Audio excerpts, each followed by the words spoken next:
Welcome to the Practice You podcast. My name is Elena Brower.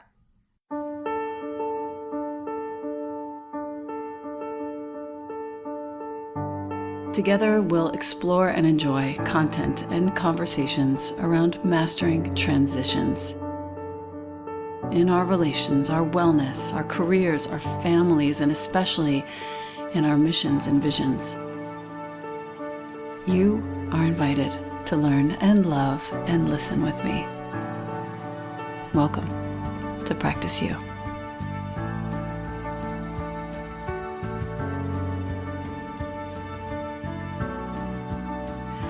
Welcome back to the podcast. I have the great privilege today of talking with author, teacher, luminary Ruth King. Ruth is the author of a book that was sent to me by our shared publisher, Sounds True.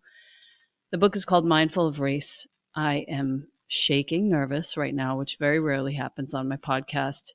I'm usually very comfortable and very confident. And right now, I'm nervous because I want to do a good job here. This is a woman who is teaching us that racism is a heart disease and it is curable. She is teaching us that this very generational and often unconscious conditioning to which we are a participant unknowingly is here to help us relate to distress with more compassion through mindfulness. You are, Ruth, a real hero to me. And in front of me, your book is folded, underlined, wet from the bath, and a Bible to me right now. I want to say thank you first and foremost. Well, thank you so much for having me. Yes. The way in which I have had to examine my own conditioning as a Jewish white woman from Long Island, New York, and see how very ridiculously popular my initial thoughts were, which I don't really see what the difference is. I have always had friends of color. I have never really thought about race. All of that is a part of my privilege. I say this with total respect and total integrity that I did not know this until reading your book. Mm-hmm. I am here to deepen and transform my own understanding, and I am so grateful for your time. And I don't put it on you that you have to teach me, because I know that that's a part of the problem too. I'm here to learn and grow. What I'd like to say first is that to look at what's happening without raging, I think is one of the best lessons you've taught me through your book. And the mindfulness piece, and we're going to get into this in just a moment, as a way to shift our attention from our viewpoint, whatever it is. It doesn't matter if we're talking about race or something that we think we did right and somebody else thinks we did it wrong, from our viewpoint to how the body is holding whatever it is. That is how you define mindfulness. Yes, that's definitely a way to have us put our finger on the pulse of we get to touch what the body is experiencing around this issue, which is crucial. I mean, it's a deeper truth than what our heads are sometimes aware of. And so this practice around mindfulness, stillness, turning inward, this inner work around our racial conditioning is actually turning into what? We're turning into the body. We're turning into the body's response to the stimuli, the stickiness, the terror, if you will. All of that stimuli that comes up when the word race or racism is even uttered out of someone's lips, let alone their thoughts. The body is in total relationship with what's happening in that moment. And when we turn our attention, we rest our attention there, then we're actually developing an inner resource or a capacity to stay present with this activation or stimulation enough so that it can teach us how to be present, how to reprogram our nervous system as we're deconstructing our minds around this issue. They go together most definitely. For more than two decades, you've been coaching leaders and teams, cultivating cultures that are inclusive, creative, productive, and respectful. You have a master's degree in clinical psychology. You were trained professionally in organizational development and diversity counseling. You're an insight meditation teacher. You're on the Teachers Council at Spirit Rock Ho, and you teach retreats worldwide, nationwide rather. I can't wait to come and see you teach. One of the I would say one of the most important points that you make in the book are how you break the book down, frankly. The part one, understanding habits of harm. Part two, you sort of get into the extraction, you call it heart surgery, and that is how you define mindfulness. Um, the way in which we can sort of ameliorate, mend, sew it back up once the heart is fixed. And then in part three, you talk about recovery. This is one of the most important things I found in this book, cultivating a culture of care. I am a person in recovery for 5 years from my addiction, and I found the way that you laid the book out really helpful. And there was no shame in my own misunderstanding. In fact, that was my way in. It was my portal in. Mhm. What was yours? How did you come upon this work? Yeah, it's such a it's almost like it wasn't a marked time. Um, and it's similar to recovery, I'm sure, in the sense that you all of a sudden something just comes glaringly into view, and you have to kind of deal with that. But Mm, I think it because of my background, it was very natural for me to design a training program that integrated racial awareness and mindfulness because that's what I was living. mm, And I left corporate America thinking, "Oh, I'm just done with all this. It's impossible for this race work and all this diversity work to actually get traction and be transmuted in corporate settings because capitalism is such a big part of the schema, right?" right.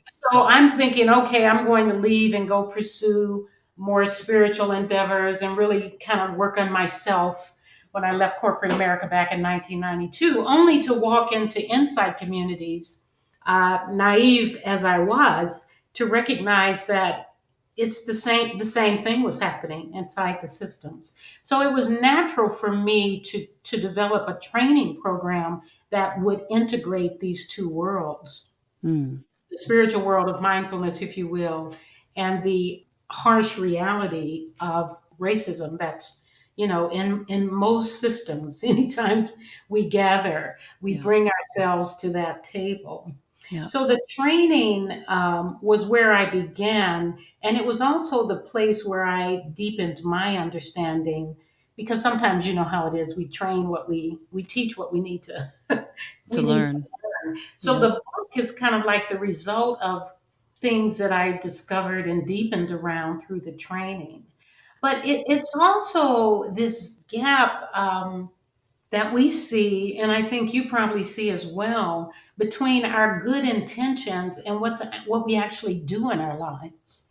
And I got really curious about how do we close that gap? Because I know a lot of good people. It was very important to me when I wrote this book that it was accessible. Because if people move to a place of shame because of what I'm saying, and they might do that anyway, but I was very intentional around offering something so that people could stay with me in the inquiry.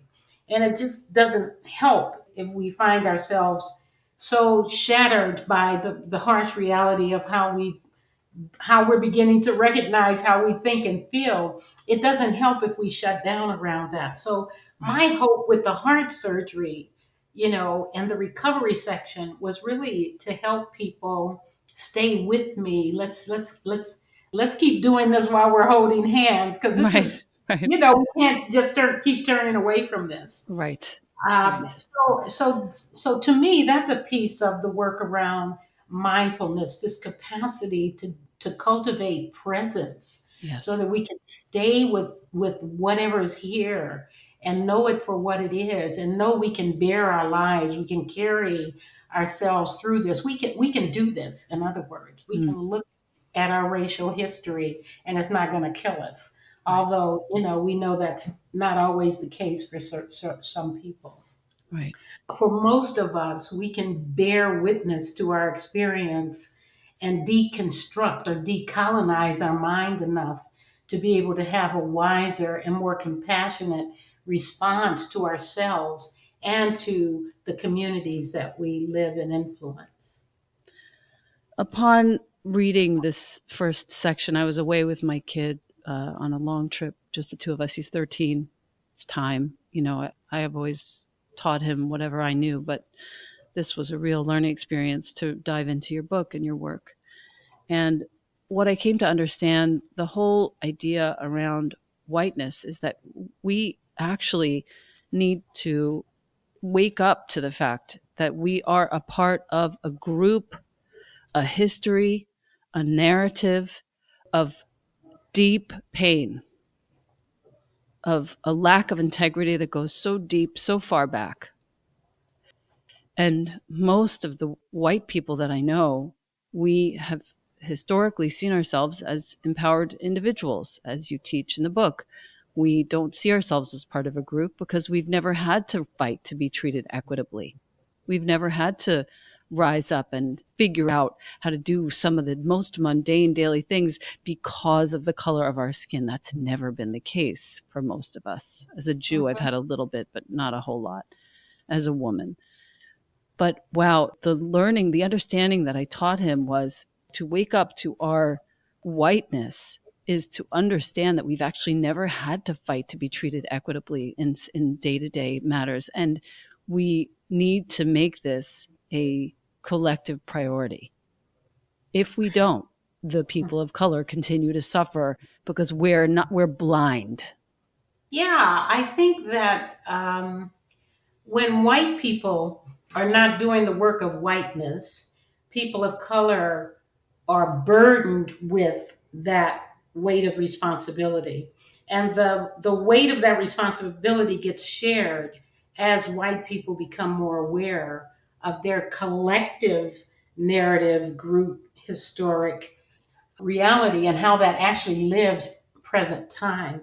Mm, So it is true that I think the most poignant point of the book is helping white people shift from the idea of being the good individual to also being a part of a racial group identity that has history, that has roots, that has impact. And it's also where privilege lives. Privilege is not so much a word that I use for individuals as much as it is a word that's really pointed to collective. And whiteness is a word of collective, is not individual. And there's story there, there's information, there's history.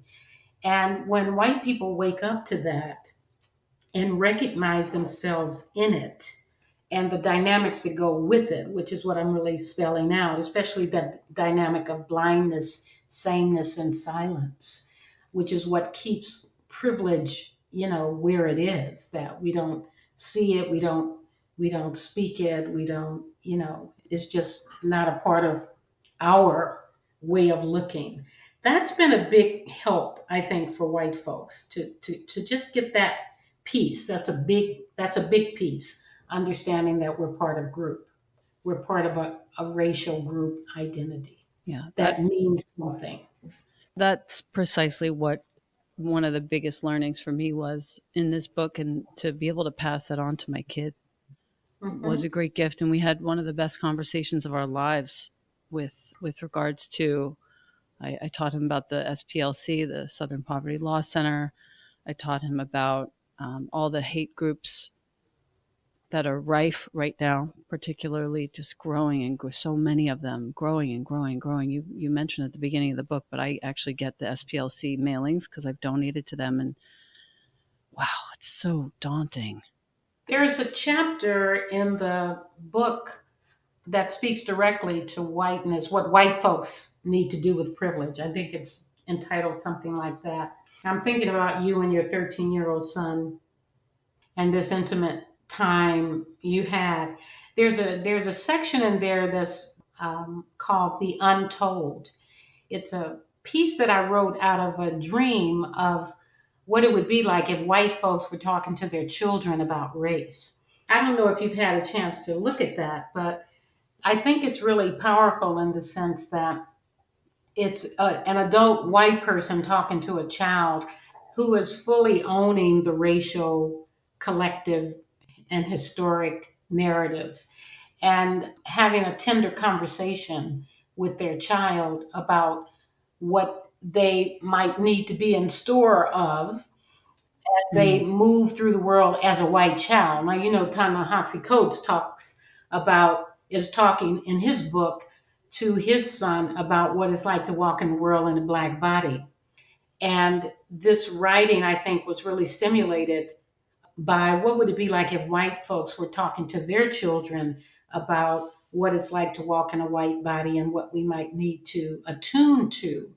So that's another area that I think, and what happens is people read that, and I've had white people say to me, well, I couldn't possibly say this to my kid, or I could never even imagine myself having a conversation like that with my kid where I'm owning slavery and owning, history and owning my role in not seeing or what have you. And the question becomes, if it's difficult to have that conversation with your kid or some version of it, you can create your own, of course. Why is that difficult? And see, when we bring this inquiry, this racial inquiry, like you've done, right into the heart of your family with people you love, and you start kind of working that thread and talking about it out loud and coming out of hiding and sharing the tenderness, because we love our kids, right? We want them to get it, we want to teach them. So I just think when white people start talking to their children about race, that just begins to change the whole fabric and narrative around this conversation in our social realm. I feel the change in my family. And if we're not doing that, the question becomes what gets in the way of that happening, right? Right. So that's right territory for white people to really cultivate a deeper understanding of whiteness through coming out of hiding and how we talk about it to people that we love. So this is on page 189 of Ruth's book. It was one of the ones that I bookmarked with one of my little watercolor paintings. The quote that you started this chapter with is, "Dear white people, no one is asking you to apologize for your ancestors. We are asking you to dismantle the system of oppression they built that you maintain and benefit from." Mhm. That was a quote from Michael Eric Dyson. The section on talking to your children, specifically on page 230, which is talking to your children about tenderness and strength, Mhm. really touched me. Yeah. The way that you speak to people, you must have recorded this or in some way remembered it, but you recount a conversation that you had with this woman, this Cuban woman, Claire, in one of your trainings, and her concern for her 16-year-old daughter, who I think, if I remember correctly, had an eating disorder. Correct. Yes. And just to see how you spoke to this woman with so much tenderness and yet such firmness and such presence, really, it changed something cellularly in me. Mm. Mm. And not 2 weeks later, I had to deal with a kind of a moment of hatred of my own from somebody in my community. And I was able to withstand it differently because of you. Huh. Yeah. So thank you for that. Uh-huh. Yeah.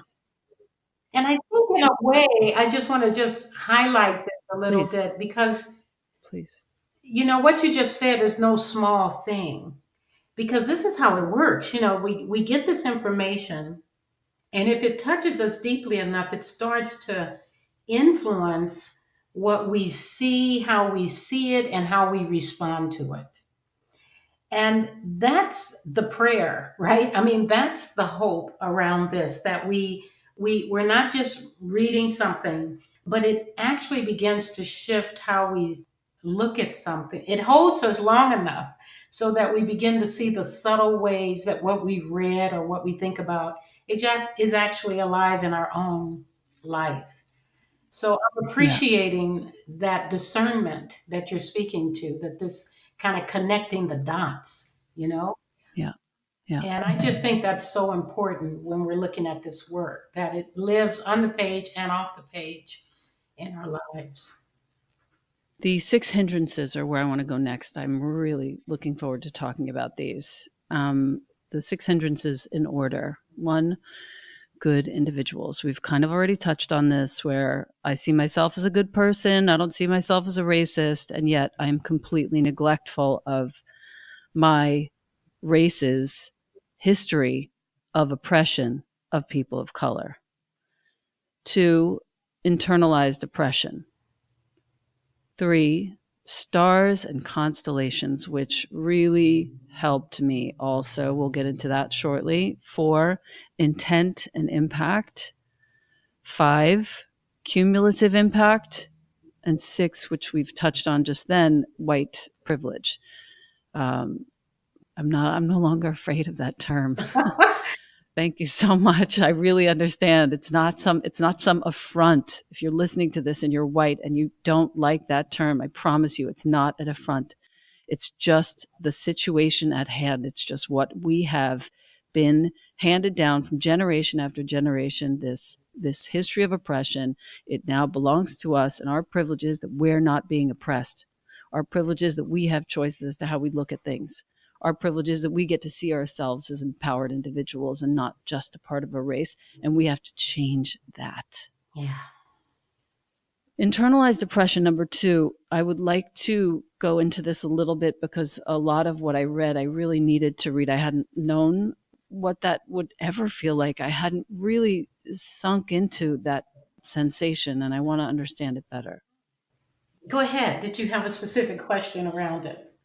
Just that you say in the book it's an unconscious mental program that affects the psyche of people of color. Now, I don't know what this is like. I could know a little bit Mm, because people used to make fun of me for my religion or whatever, but I don't have a sense of this. And when I close my eyes and I use my meditation practice to dive into what it must feel like to have a son with a brown body who has to worry about every single move that he makes out in the world, it makes me weep.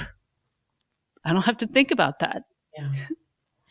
And I have friends who do. They have to teach their child how to talk to a police officer in the event that a police officer comes over and stops him for being brown or black. Yeah. Yeah. Anyway, this is important for us to hear. Well, this piece is important because what happens is I'm looking in this piece at the psyche that gets developed over generations as a result of having to contort or reprogram your own humanity to exist in a white dominant culture. So what I'm pointing to here with internalized oppression is this slow intravenous drops that we're kind of swimming in this water, and we're trying to figure out how to navigate so that we survive, so that we can eat, so that we have success, so that we can send our kids to school. But it's all within the context of whiteness or white supremacy. And when I say white supremacy, what I mean is that all of the power is held by white people in the social structures of government, usually of police forces. The cultures are dominantly white cultures, even if there's some people of color within them. Right. The shape you have to take is really a shape of whiteness in order to survive in them. And this is this kind of programming that we're having to constantly maneuver and manage is what I mean by internalized oppression. And what happens in internalized oppression for people like me, I think a lot of people can identify, because there's oppression around religion, there's oppression around gender, there's oppression around sexual orientation. It's the same thing, that we're having to figure out, how do we exist in this dominance of whiteness? And so people do all kinds of things. Certain immigrants that came to this country, for example, changed their last name. Um, Certain Right. people of color separated from their families in order to gain more success, or separation happened just because there was a class difference within the Black family. Somebody went off to college and left, and what have you. But Right. often what happens around this internalized oppression is that we internalize whiteness. And then we become, what I refer to in the book, that's a common dynamic among people of color, is that there's this racial pyramid of subordinated suffering. So the racial pyramid is, we're all subordinated as a body of color, as people of color, let's just say. We're socially, we're a subordinated racial identities, a collection of them. But what happens when we internalize racism is that we operate within our own systems of color with the same idea of dominance and subordination that's in the white culture. So we replicate the systems of oppression within our own bodies, hearts, and minds, and then that lives in our own communities, our own relational fields. So then there's especially around scarcity, because there's just a small amount dished out in these white unconscious systems. The emphasis is so often on representation. So if we meet our quota and we've got one or two people of color here, we're good. We can check the box and move on. The culture hasn't changed, but we've got representation. So what happens in Right. a Black community, for example, is that then there's this sense of scarcity. There's only one or two spots available. So then there's this infighting that can happen around who's going to get it, which automatically sets up a sense of hierarchy and separation within the body, within the Black community around that dynamic. These are unconscious processes, and I'm totally oversimplifying them, but that's some of how it works. We end up mimicking and having what's defined as success looks like whiteness. What's defined as, what is it when you've made it? What that criteria begins to look like is kind of a white model, because that's so strongly defined.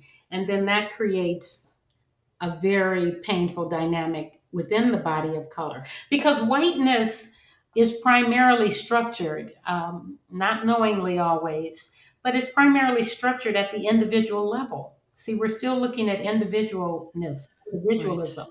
When you look at people of color, the primary identity centers around groupness, not at the individual level. But in order to be successful in this environment, you have to become strongly individualized, which then creates a bit of a separation, interestingly, within the bodies of color, which have been oriented around group. So this is what I mean by internalize. It's not like it's just we're in this water. We got to figure out how we're going to survive in it. And what that means is that usually is that we have to become more white, even though we're not conscious of doing that or having to do that. And as you say at the end of that chapter, white dominant culture never seems to forget that people of color are not white, even when people of color forget that they're not white. That's right. Because often in whiteness and white dominant cultures, it's more about representation than it is about culture change. See, when we're looking at diversity, when we're looking at dismantling racism, that means we are looking at an examination of whiteness. That means we are having to dive into the psyche, which has influenced the policies, the reward systems, the norms, the hiring practices, all of that. But most organizations are not really looking at that when it comes to diversity. They're just really looking at, see, we've got people here. We're a diverse organization. It leads to Hindrance 3, stars and constellations, That's right. which is where see one individual event, person, circumstance, or see the whole entire context. That's right. And this again is really pointing to the stars as looking through the lens of individual, the constellation as looking through the lens of collective. Where, you look up in the sky, you see beautiful stars, or you look up in the sky and you can see the Big Dipper. You can see, all these other constellations that have gathered together, the patterns, the tattoos, the different habits that happen towards a collective body of people. White people tend to look at the stars, at the individual incidents, at this shooting, these circumstances around this shooting, why a person is guilty or not guilty, and what the consequences should be. People of color tend to look at the whole gestalt. They're looking at the pattern of how many people were shot, what color were their skin, what were the cultures that they belonged to, and so on and so forth. So this is an area where we miss each other a lot in our thinking and in our perception, in our impulses towards judgment. It just, the list goes on and it's an important input for white people to look at collective, and also for people of color to look at individual. Because sometimes as people of color, we only look at the constellation. We don't see the subtleties of an incident that might happen. It gets flooded into a broader story. It's always the Big Dipper. We don't see the Little Dipper that might be there, for example. And for white people, there's this kind of tendency towards looking at individual incidents without connecting the dots. And I think we could all open to the bigger sky when we're looking at situations, so that we're not fixated on just our habits of mind, but really looking at something a bit more broader and inclusive. Which leads to hindrance number 4, which is intent and impact. And one of the big learnings from here, as I mentioned earlier in our talk, where I mistakenly thought that I have to go and find someone of color to teach me, and I wasn't even thinking of this consciously or cognitively, but it was as though I need to find somebody who can teach me, and they need to teach me because I don't know. Oh, I know. I hear that. And it's not the oppressed being expected to guarantee the safety and the comfort of someone like me is a huge issue in this conversation I now see. Absolutely. Yeah, it's important to talk about that. This notion, and it's in the ignorance and innocence of not claiming white group identity. I mean, because the collective has not been vetted, then you can only resort to individual. People of color need to teach me what I don't know. And, of course, what the book is pointing to very strongly is how white people can teach other white people about whiteness. That's what's missing, Yes. right? I mean, that's my prayer here. Hmm. Can I please just get a few more white people to understand that whiteness is something that we need to work on. We need to own. We need to understand. We need to stop forwarding and perpetuating what has been true for so many generations. And that's one reason why the racial affinity group work is so strongly emphasized in the book, because that is the structure, or the framework, if you will, that supports people of the same race coming together to examine their racial conditioning, And habits of mind, and habits of mind. I mean, it's just what needs to happen. those groups are really for small numbers, in my understanding. Help me if I'm misunderstanding, but my understanding is small numbers that get together, facilitated properly, to transform the narratives that we hold in our bodies. in our bodies and especially in our In our minds. minds. Yeah. And what we're looking at is really understanding our racial conditioning, our racial roots, not in what my grandmother did, but how have I come to know this way of being a racial being or not being one? How have I been conditioned to know that or not know that? Right. What has it cost me?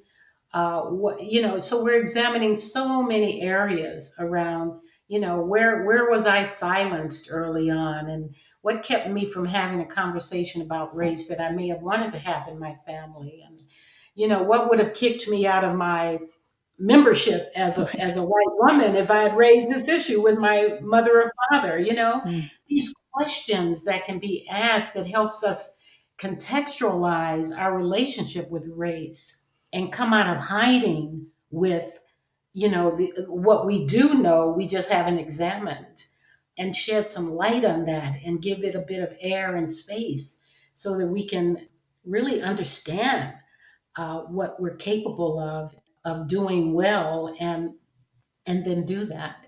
But I think we have to aerate these stories, and people of color don't need to hold that for white people. White people can do that for themselves, and people of color need to be in racial affinity groups to do some examination of our conditioning as well.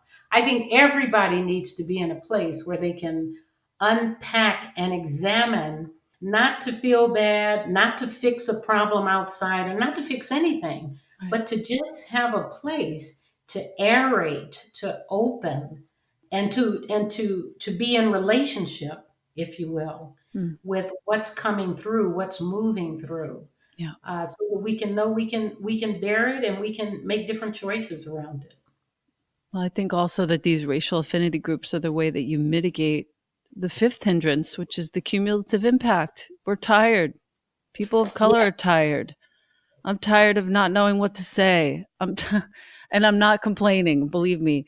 But I feel this utter fatigue. yeah, It's not just anger. yeah. And, there's a lot to be said about the fatigue, but in a racial affinity group, you get to really examine what that's about. Because usually it can be this sinking feeling that we have. The fatigue is also a chronic fatigue. It's oftentimes a generational fatigue. When generations have been holding back on truth telling, we're going to feel that in our body. We're going to, that's the weight of this issue is generational. It's not just present day. So as we start to unpack it, of course we're going to be exhausted. Of course the body's going to feel it. Um, yeah, and I find fatigue to be true among people I mean, fatigue is true for all of us around this issue, but for different reasons. Right. The fatigue for people of color, especially Black folks, is around just trying to get the attention of white folks around this issue for generations. So there's a fatigue in that. And the fatigue with white folks is, I think, sometimes what you just talked about, this fatigue of not knowing what to say, a fear of maybe not saying it right, a fear that I'm always going to get this wrong and then be nailed for it, a fear, the fears it's a different kind of weight and fatigue. I've worked with many groups of white people that have been hit so hard with what they haven't gotten right that they're just all armored for it. It's like, okay, here's another hit. Oh well, never going to get this right. Why bother? So there's that kind of Yeah. Yeah. fatigue and not opening to the issue again. And of course, being able to lay on privilege, which helps that happen because, we all have other things we would prefer to be doing. Right.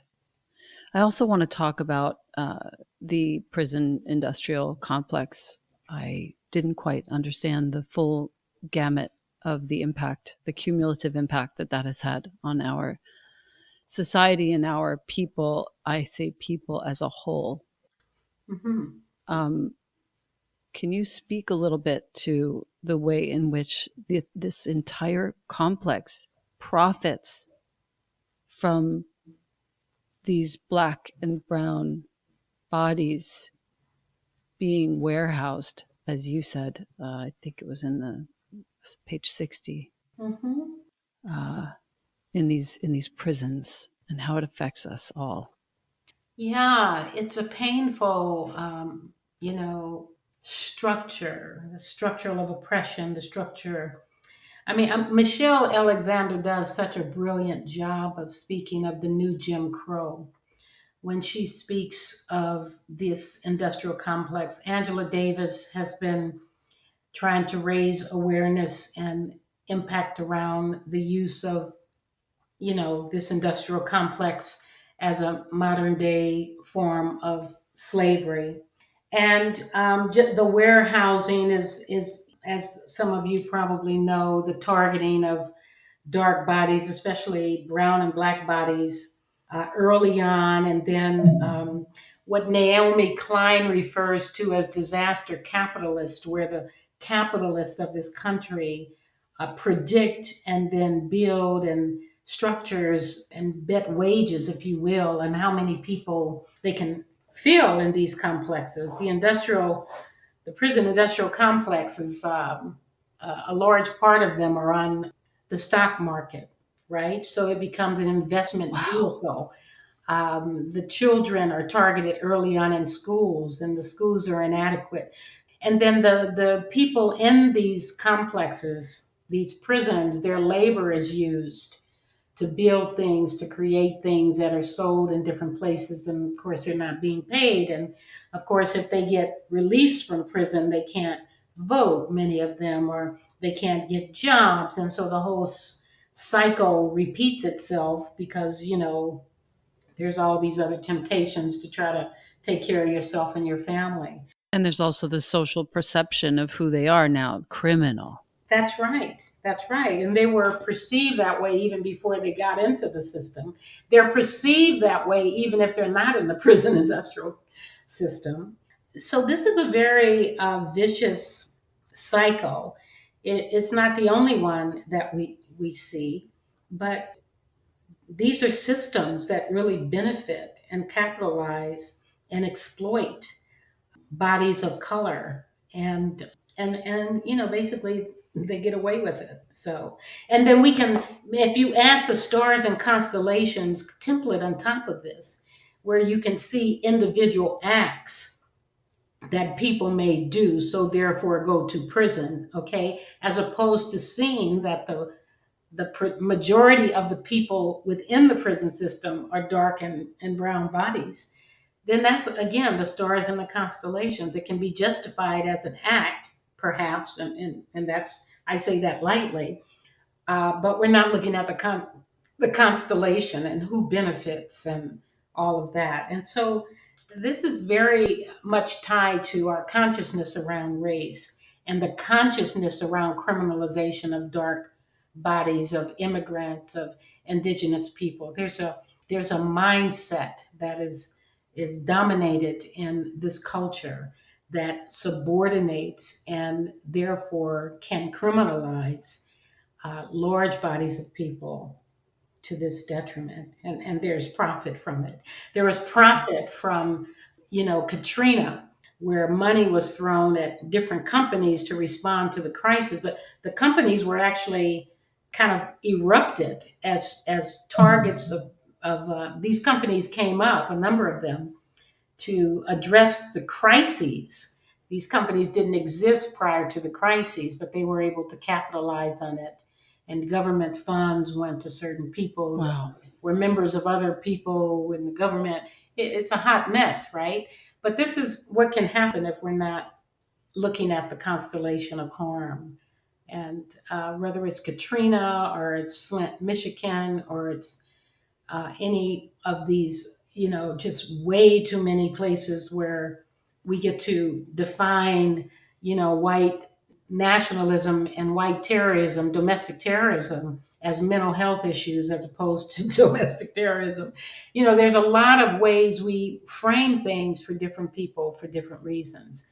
And these are things I think we become a bit more sensitive to as we wake up to our history, our lineage, the soil of our race at the collective level and begin to see some of the patterns.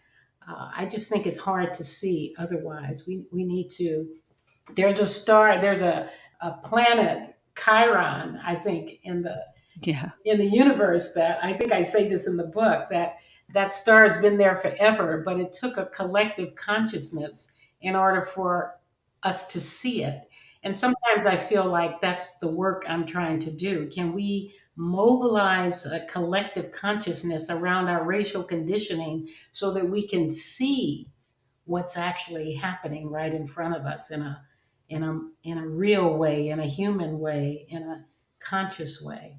We're really talking about how we shift our minds and hearts. That's my prayer in this work that I'm offering in the book. And that's just part one of the book. When we get into part two and you bring us into guided meditations and you start to really lay down the foundations for prioritizing kindness, no matter what Exactly. is discovered. I found the guided meditation on page 97 very useful. I have it in front of me now. I'm just wondering if you would be, and you can totally say no, if you would be interested in leading us through a short guided meditation. Yeah. Or are you looking at you're looking at the kindness practice primarily, right? Correct, correct, Yeah. correct. Page 97 of the book for the listener. Well, let's go there then. Let me invite you to just really center yourself in your seat right here and now. And if you can shift your attention inward, and sometimes we do that by closing our eyes and resting our awareness downward.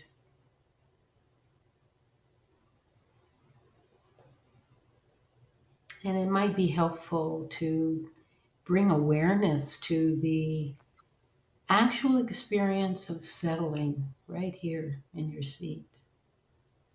Settling is an experience to be known.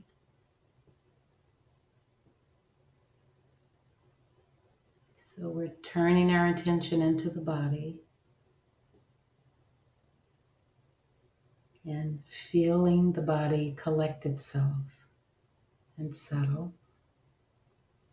It's like a soda can that would be shaken up and then you sit it down and it settles. Feeling a sense of inner balance and alignment in the body, alignment with the shoulders and the hips.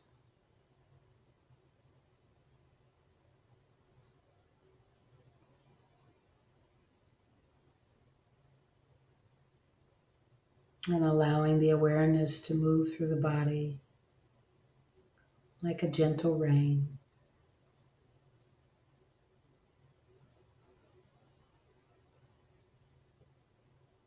Softening, relaxing, resting your awareness in the body.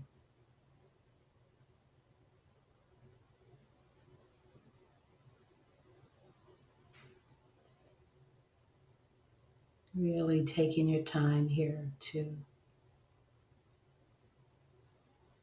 know the experience of arriving in your seat, settling.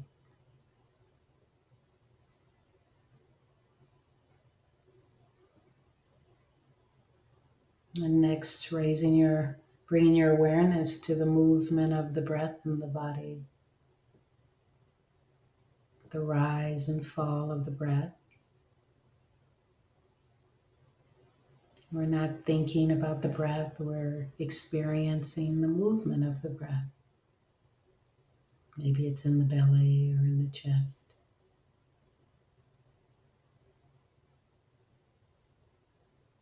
Considering this movement of the breath, the inhale and the exhale, as a rhythm that calms the body, calms the nervous system.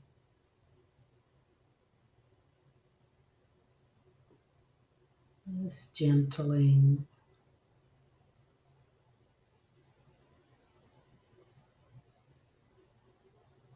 allowing this stillness in the body and the movement of the breath to be known.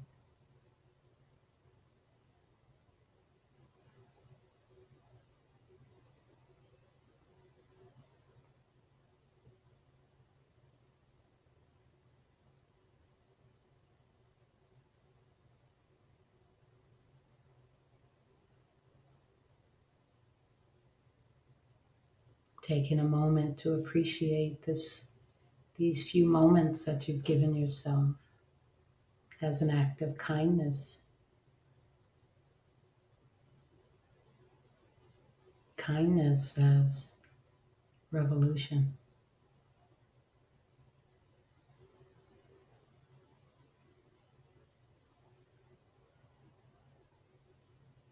This gentling towards ourselves.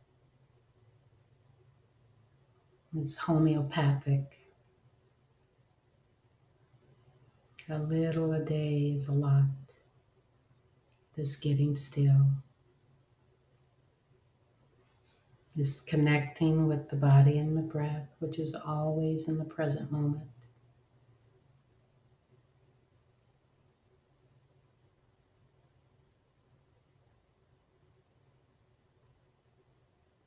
It's the deeper truth that wants to be known. This presence.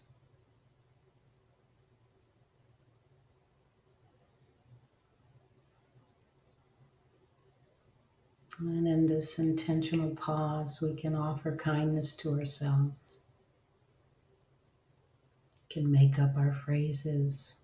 I'll offer a few of them. May I be safe from inner and outer harm. May I be safe.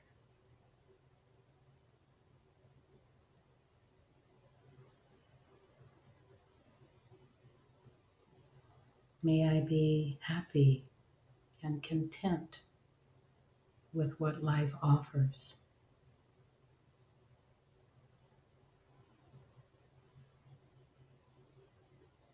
Notice how you feel as you hear these phrases.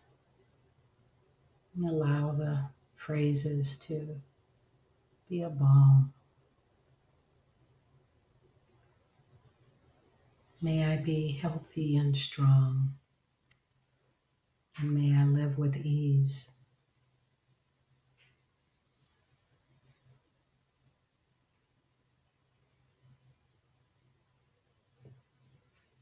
May whatever blocks my heart be dissolved, and may I know joy and freedom.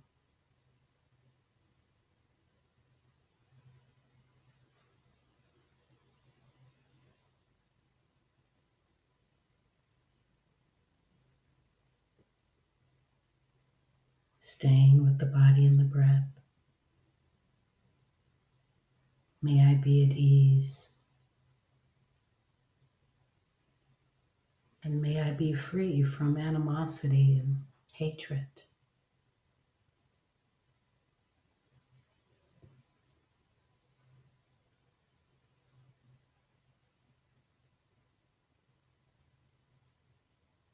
May I know peace. May I be a good friend to myself.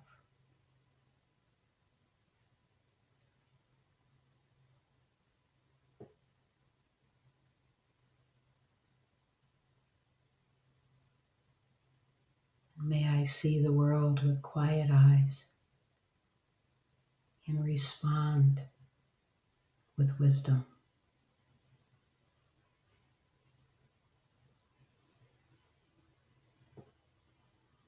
So take a few seconds to think about phrases you might want to offer yourself.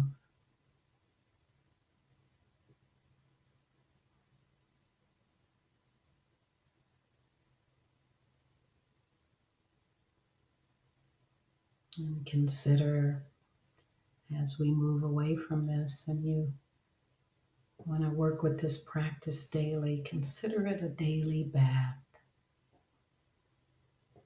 that you get still with, rest in, be touched by.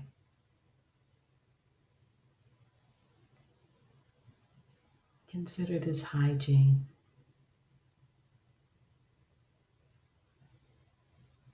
Something you can do for yourself that's free and freeing.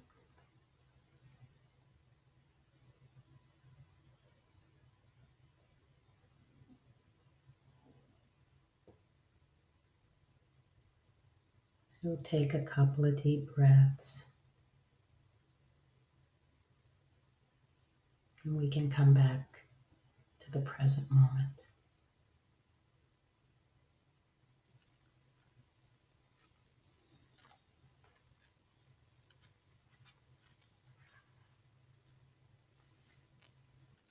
Thank you for that gift. Mm, The daily bath. yeah. I often say to people, I talk about the 5-5-5 rule in the book. 5 minutes a day, 5 days a week, 5 weeks in a row, and you have a good momentum going around a mindfulness practice, a beginner's practice.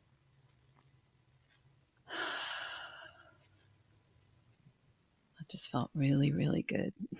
Really true. That's great. Thank you. In part 3, finally, we talk about the recovery, as we referenced earlier, embracing race without racism Mm-hmm. and what that means. I want to leave this sort of open for the reader, because I think that all of us need to own this book and really look at it, so that when and if you are called to create your own racial affinity groups, you have a chapter. You have page 165 in the Mm-hmm. book to help you form a group, what to do. There's actually an entire sort of syllabus, lesson plan, if you will, in that chapter on page 167. And then questions and how to lead it. I feel very strongly that you've given us a great tool here, invaluable. So thank you for that. You're welcome. Yes, beautiful. Anything else to add for the listener? No, I think what I like to point people to, and that's important to keep in mind, and that this is kind of like a marathon. It's not a sprint, you know.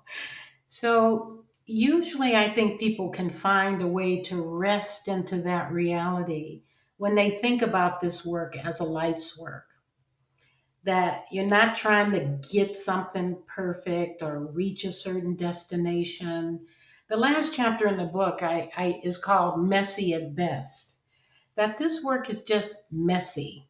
I tell people you get 10 free get out of jail cards a day, because you're going to put your foot in your mouth.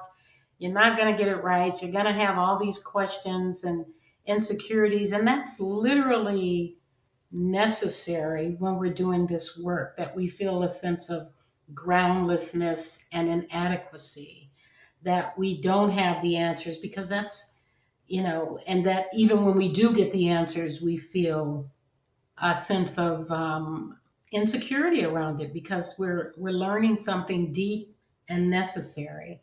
And change is like this. Becoming aware is like this. So I don't want to promise people that we're going to get to this kumbaya and we're all great. I just want people to wake up and really own more of where they are in the moment, and what that's rooted in, and how they can respond wisely in that moment. And if people can wake up to this area, it starts to influence other choices and other forms of activism, if you will, or if you're in a leadership role, you start to see things differently, and respond to things differently. But it starts with this place of doing this deep inner work as opposed to reacting to the crisis that presents itself in the moment. That we have this undercurrent of love and introspection that supports us in understanding what we're rooted in, and how it plays, and what we can do in the face of so much racial harm and wackiness in the world. So that's what I would like to encourage for people, that they see this as a life's work, that we all realize that we're doing the work of many generations. That's why this topic is so hot, because it's so unfinished.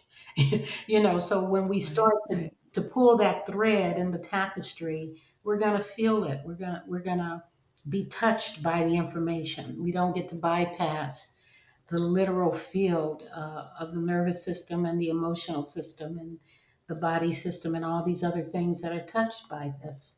So Yeah. to expect that, and these structures are intended to support us doing that deep dive, and loving ourselves through it, both at the individual level but also at the group level. On page 259, you say, don't be a stranger to moments of freedom that may be flirting with you. That's right. Allow racial distress to teach you how to be more human. Mm. Sit in the heat of it, you say, until your heart is both warmed and informed, and then make a conscious choice to be a light. Yeah. You end the book with a series of prayers. Do I have your permission to read them Yes. to close? Yes. May we understand and transform racial habits of harm. May we remember that we belong to each other. May we grow in our awareness that what we do can help or hinder racial well being. May our thoughts and actions reflect the world we want to live in and leave behind. May we heal the seeds of separation inherited from our ancestors in gratitude for this life. May all beings, without exception, benefit from our growing awareness. May our thoughts and actions be ceremonies of well being for all races. May we honor being diverse racial beings among the human race and beyond race. And finally, may we meet the racial cries of the world with as much wisdom and grace as we can muster.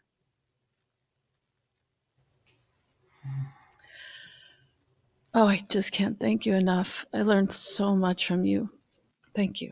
It's such a pleasure to be with you. And Hmm. thank you so much for spreading the word. Yes, you bet. Appreciate that. You bet.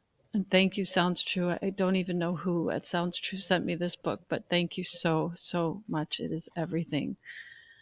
And I look forward to staying in touch, Ruth. I'm going to form one of my own groups, or maybe several, over the course of the next several years, and I will keep you closely posted as to what we find. That's fantastic. Thank you so much, and the best to you. All the best. Thank you so much. Be well, dear one. Thank you.